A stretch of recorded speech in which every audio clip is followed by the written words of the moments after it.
भारत एक सोने की चिड़िया थी जिसके सुनहरे पर प्रांतियों ने काट लिए। ये बात अक्सर आपने सुनी होगी। पिछले 1200 साल में इस देश को बहुत लूटा गया।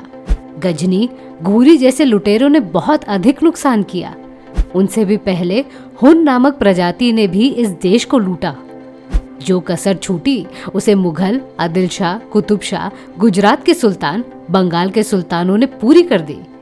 भारत देश पूरा बर्बाद हो गया और इस हालत वाले देश की कमान संभाली मराठों ने पूरी जान लगाकर मुगल और परप्रांतियों को खूब खदेड़ा।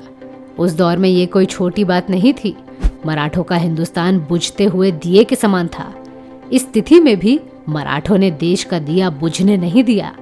अखंड हिंदुस्तान की बात ना ही राजपूतों ने की, ना ही दक्कन के राजाओं ने और ना ही मध्य भारत के राजाओं ने। वे तो बस मराठे थे जिन्होंने इन टुकड़ों को जोड़ने का प्रयास किया। पर कुछ हिंदू राजा ऐसे थे जिन्हें गुलामी की आदत लग गई थी। उन्हें मुगलों का नौकर बनना मंजूर था, पर मराठों के छत्र में अपने राज्य का परिवहन करना मंजूर नहीं था। इस बात के कारण मराठों का अखंड हिंदुस्तान बनने का सपना अधूरा रह गया।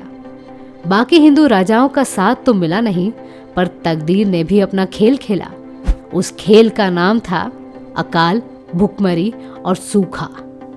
भारत का सुनहरा दौर गुप्त शासन के साथ खत्म हो चुका था। आज से लगभग 1500 साल पहले गुप्त साम्राज्य का विघटन हुआ। अकाल का सामना तब भी हुआ था और मौर्य साम्राज्य के दौरान भी भयानक अकाल आए थे।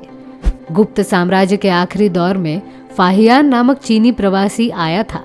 उसने पाटलिपुत्र इस शहर के बारे में लिखा हुआ है कि मौर्य साम्राज्य की राजधानी थी। आज यहाँ कोई नहीं रहता। लोग अपने अपने घर छोड़कर चले गए हैं। अकाल के कारण लोगों के पास खाने के लिए कुछ नहीं है।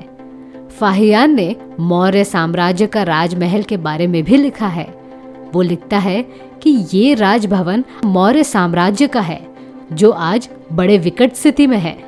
भारत के अकाल के बारे में यूएन तसंग ने भी लिख कर रखा है। उनके अनुसार भुखमरी इतनी बढ़ चुकी थी कि सम्राट हर्षवर्धन ने अपने नाम से सिक्के भी जारी नहीं किए थे।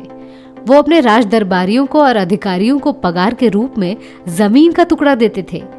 सम्राट हर्षवर्धन वे कुछ मात्र राजा थे जिन्होंने हुन प्रजाति के लोगों को भारत से भगा दिया था। मुस्लिम शासकों से पहले हुन नामक प्रजाति ने भारत के पवित्र भूमि को दूषित किया था।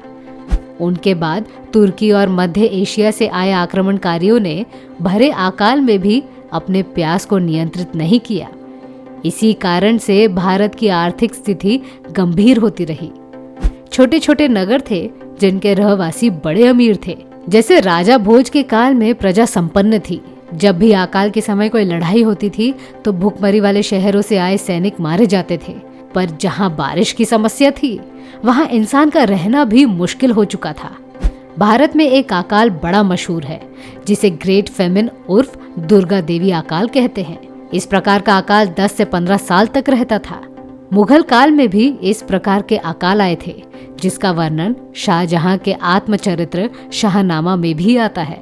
शाहनामा के अनुसार भुखमरी इतनी अधिक बढ़ चुकी थी कि लोग रोटी के टुकड़े के लिए खुद को भी बेच देते थे। किसी के घर में कोई मर जाता था तो उसके शव को भी खाया जाता था। यहाँ तक कुत्तों के मांस का भी व्यापार होता था। अमीर लोगों को भी गरीबी का सामना करना पड़ा था। जिन हाथों से वे लोग दान करते थे वही हाथ भीख मांगने के लिए आगे आने लगे। लोग अपने परिवार से दूर रहने लगे थे। ये कड़वी बातें मुगल शासक शाहजहां ने लिखी है जिसने ताजमहल और लाल किला का निर्माण किया था। शाहजहां ने 1630 के साल की परिस्थिति लिखी है। उसी प्रकार का वर्णन एक डच व्यापारी वैन ट्विश ने अपने किताब में किया है। जब भारत का प्रतिनिधित्व मराठों के पास आया तब भी यहाँ की स्थिति अच्छी नहीं थी। प्रसिद्ध इतिहासकार डॉक्टर मधुकर केशव धवलीकर के अनुसार उस दौर में भारत अमीर था पर भारतवासी गरीब थे, क्योंकि जिसके हाथ में कला थी उसे राजा अपने राजभवन में रखता था, पर जो खेती करते थे उनकी हालत बहुत खराब थी। ब्रिटिश काल के महान इतिहासकार V.K. भावे ने मराठी भाषा में 4 किताबें लिखी थी।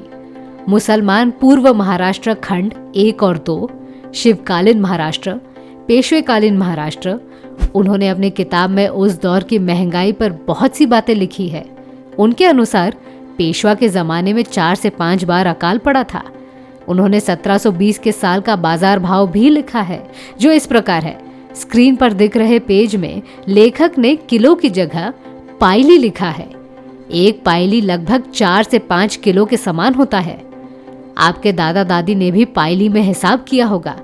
लेखक के अनुसार 10 ग्राम सोने का मूल्य 14 रुपए होता था। तो वहीं अगर किसी को एक हाथी खरीदना होता तो 5,500 रुपए देने पड़ते थे। आप देख सकते हो कि लेखक ने सब्जी और अनाज का मूल्य भी लिखा है।